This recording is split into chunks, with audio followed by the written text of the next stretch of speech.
Kokori was not just a village. It was a meeting place of many roots, many tongues, and many stories.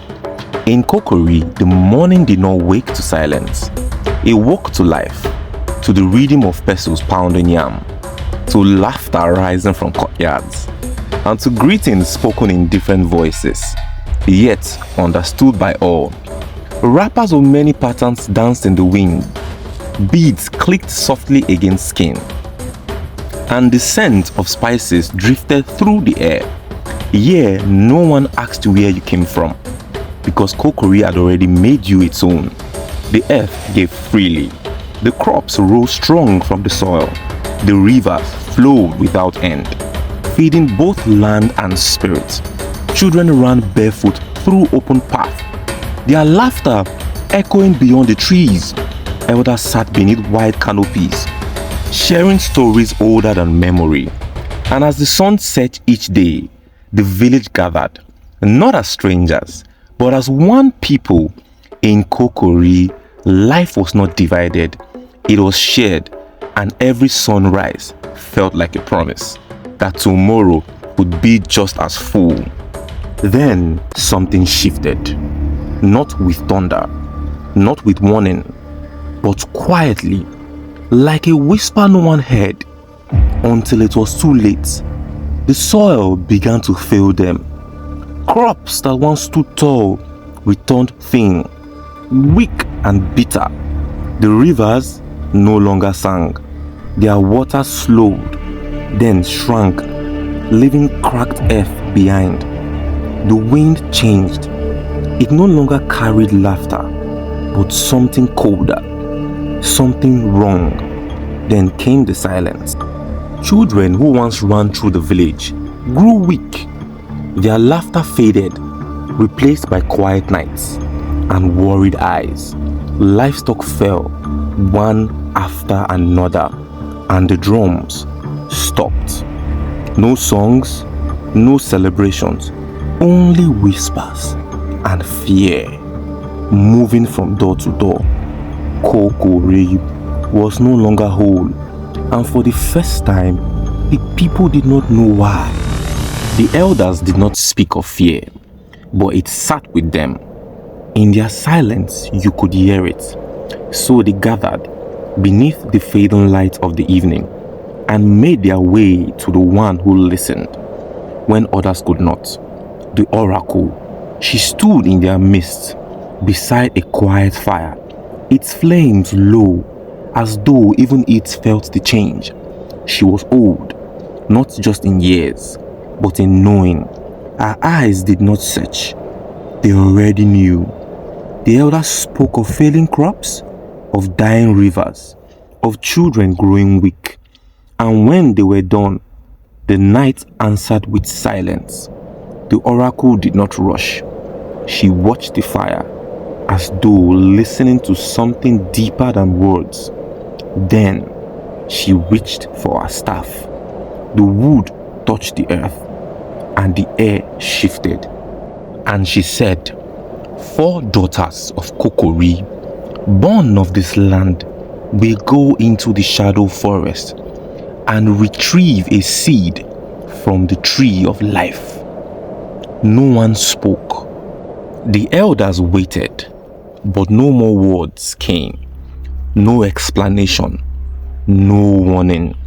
Only the sound of the fire and the weight of what had been said.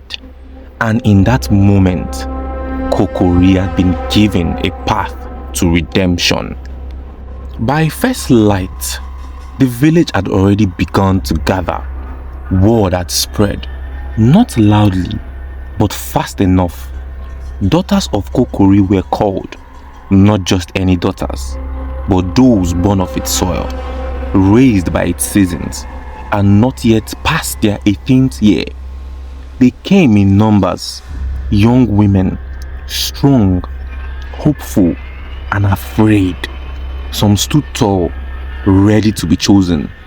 Others lowered their eyes, praying not to be seen. Mothers stood at the edges, hands clasped tight. Fathers said nothing, but their silence held everything. The oracle stepped forward. Her staff touched the ground once, twice, and the crowd fell still. She began to walk, not in haste, not at random, but with purpose. She passed many. Some held their breath, some whispered prayers. Then she stopped and called. Rona. A girl stepped forward, strong in posture, fearless in her eyes. She did not hesitate. The oracle moved again and called. Farida. She stepped forward slowly, quiet, gentle, her eyes lowered. Again she walked and called. Arike. She froze for a moment, and Arike swallowed hard and stepped forward. The space grew tighter. Only one place remained. The oracle stopped for longer this time. Then slowly she turned. Ochanya. A murmur moved through the crowd. She was not the strongest, not the loudest, not the one most people expected, but she stepped forward, calm, steady, and certain. And as the four stood together, there was a quiet tension in the air. Not fear, no, not yet, but a quiet knowing that the path had begun. The path ended, and the forest began.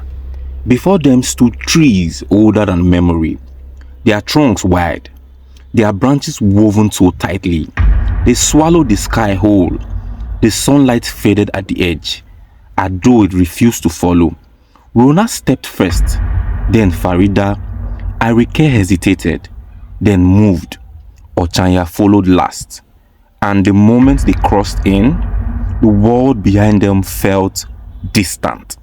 Not gone, just unreachable. The ground beneath their feet was no longer dry. It held the weight of years, damp, soft, as though it remembered every step that had come before. Leaves whispered above them, though no wind could be felt. Shadows stretched across their path, shifting in ways that they did not follow the light. Arike glanced back. The entrance was still there, but smaller now, farther than it should have been. "Stay close," Rona said. No one argued. Their footsteps fell softer. Careful now, measured, because something in that place listened, not with ears, but with presence. And as they moved deeper, the forest did not welcome them. It simply allowed them to enter. They had not walked long before the forest began to test them. It started with a sound, not loud, not sudden, but placed like it had been waiting. A voice, thin, strained, almost breaking. "Help!" Rona stopped. Her head turned slightly, eyes narrowing. "Did you hear that?" The others listened. There was something, but unclear. Then it came again. "Rona!" Her name, clear this time. Rona's expression shifted. Not fear, recognition. "Someone's out there." "Rona, wait," Ochaya said. But the voice came again. "Please." It sounded weak, injured, alone. Rona stepped forward. Then another step. "I'm coming," she said. The path ahead narrowed. Branches leaned inward, brushing against her arms and her shoulders. The voice shifted again, now closer, then suddenly farther, as if it moved when she moved. Rona quickened her pace. "Where are you?" she called out. No answer. Then, Rona, louder this time.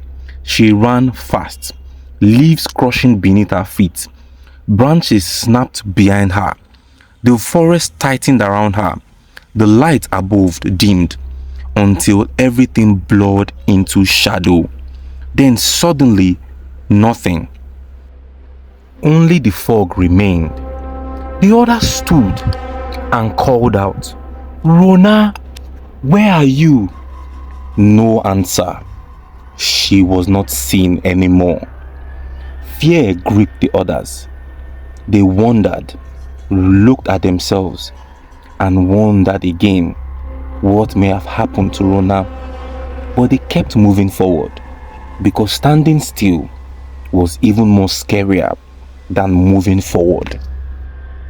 After Rona, they did not speak for a while. The forest did not press them. It simply watched. Then something changed. The air softened, not lighter, but familiar, like a memory that you did not know you were holding. Farida slowed her steps. Her shoulders eased. The tension left her face and was replaced by something quieter. "Do you feel that?" she said. No one answered, because they did not. But Farida did. She turned, and there between the trees stood a woman, still and waiting. Farida's breath was cut short. "Mama," barely a whisper. The woman stepped forward. Her wrapper moved softly with her steps. Her face calm, her eyes filled with warmth. Just as Farida remembered. Not older, not changed, exactly the same. Farida, the voice carried no echo, no distortion, only home. "Come here," her mother said. Farida stepped forward. "No," Ochaya called to Farida, but Farida did not turn, or maybe she chose not to. Tears filled her eyes. "I thought I lost you, Mama." The woman smiled. "You found me." Another step. The forest behind Farida dimmed. The others faded from her awareness. There was no fear, no doubt, only the quiet certainty that she was where she belonged. She reached out, her fingers almost touching, when the light shifted. Not suddenly, not violently, but gently, like a memory closing in on itself. The space around her softened, blurred, folded inward. "Mama," and then she was gone. No sound, no struggle, only the forest holding its stillness. Silence followed Farida's disappearance. Not the kind that rests, but the kind that presses. Arike stood frozen, her eyes wide, searching, refusing what she had just seen. "No! No, no, no." She turned in place. "Farida!" Nothing answered, only the trees unmoved. "They are gone," her voice shaking. Her breath grew uneven. "They are all gone." She stepped back. "We are going to die here." Ochaya watched her calmly, not without feeling, but without panic. "We keep moving." Arike looked at her. How? How do we keep moving when the forest is taking everyone?" Ochaya turned and looked at her. Because fear does not lead. She took a step, then another, and after a moment, Arike followed. And then, after Arike and Ochaya walked deeper than the forest seemed to allow, they found it. An old glowing tree, standing at the heart of the forest. Its roots spread wide, gripping the earth like something that refused to fall. Its trunk bore the marks of time, deep lines, silent stories, and its branches stretched endlessly upwards, crowned with leaves that shimmered faintly, like they held their own light. Arike slowed. "What is this?" Ochaya did not answer. Her eyes were drawn to the base of the tree. There, resting within its roots, was something small, glowing, pulsing softly, like it was alive. The seed. Arike stepped back slightly. something isn't right. She was right, because everything around them had gone completely still. Then the ground trembled, the light from the tree flickered, and something unseen, ancient, and watching spoke. In order to retrieve the seed, one must sacrifice life, for life must answer to life. Ha! Arike said, I can't. I can't. She stepped back. I want to leave. Tears filled her eyes.